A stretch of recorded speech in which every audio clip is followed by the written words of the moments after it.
ಕರ್ನಾಟಕದಲ್ಲಿ ಅತಿ ಹೆಚ್ಚು ಜನಪ್ರಿಯತೆ ಗಳಿಸಿದ ಟಿವಿ ಕಾರ್ಯಕ್ರಮಗಳಲ್ಲಿ ಕನ್ನಡದ ಕೋಟ್ಯಾಧಿಪತಿ ಒಂದು ಹೆಜ್ಜೆ ಮುಂದೆಯೇ ಇತ್ತು.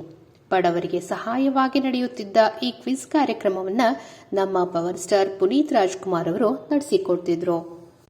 ಆದರೆ ಇದೀಗ ನಮ್ಮನ್ನೆಲ್ಲ ಅಪ್ಪು ಅಗಲಿದ್ದಾರೆ. ಕಿರುತೆರೆಯಲ್ಲಿ ಮೊದಲ ಬಾರಿಗೆ ನಿರೂಪಕರಾಗಿ ಪಾದಾರ್ಪಣೆ ಮಾಡಿದ ಪುನೀತ್ ರಾಜ್ಕುಮಾರ್ ಅವರು ತಮ್ಮ ಮುಗ್ಧ ನಿರೂಪಣೆಯಿಂದ ಜನಮನ ಗೆದ್ದಿದ್ರು. ಇನ್ನೊಂದೆಡೆ ಆ ಕಾರ್ಯಕ್ರಮ ಒಂದಷ್ಟು ಸೀಸನ್ಗಳ ಬಳಿಕ ಸ್ಥಗಿತಗೊಂಡಿತ್ತು. ಆದರೆ ಇದೀಗ ಮತ್ತೆ ಆರಂಭಗೊಳ್ಳಲಿದೆ ಎಂಬ ಸುದ್ದಿ ಮಾತುಗಳು ಕೇಳಿ ಬರ್ತಾ ಇದೆ. ಕನ್ನಡಿಗರಿಗಾಗಿ ಮೀಸಲಾಗಿದ್ದ ಈ ಕಾರ್ಯಕ್ರಮವು ಕನ್ನಡ ದೂರದರ್ಶನದ ಅತಿ ದೊಡ್ಡ ರಿಯಾಲಿಟಿ ಶೋಗಳಲ್ಲಿ ಒಂದಾಗಿತ್ತು. 1 ಕೋಟಿ ರೂಪಾಯಿಗಳ ಬಹುಮಾನವನ್ನ ನೀಡುತ್ತಿದ್ದ ಈ ಅದ್ಭುತ ಕಾರ್ಯಕ್ರಮವನ್ನ ನಮ್ಮ ನೆಚ್ಚಿನ ನಟ ಪುನೀತ್ ರಾಜ್ಕುಮಾರ್ ಅವರು ನಿರೂಪಣೆ ಮಾಡ್ತಿದ್ರು. ಈ ಸಂದರ್ಭದಲ್ಲಿ ಅಪ್ಪು 8 ಕೋಟಿ ರೂಪಾಯಿ ಸಂಭಾವನೆ ರೂಪದಲ್ಲಿ ಪಡೆದಿದ್ರಂತೆ.